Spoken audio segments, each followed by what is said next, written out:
早晨啊，大家好，我係貝心大師。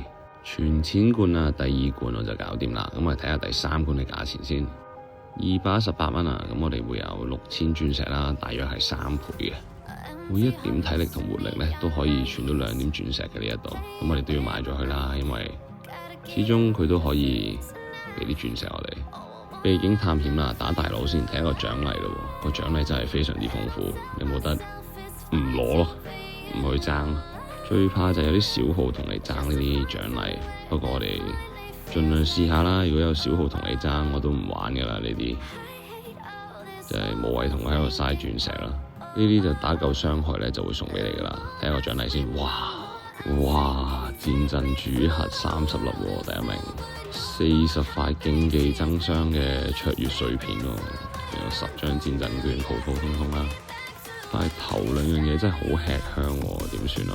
真係好想爭，睇下有幾多小號同你爭啦。如果多就唔玩咯。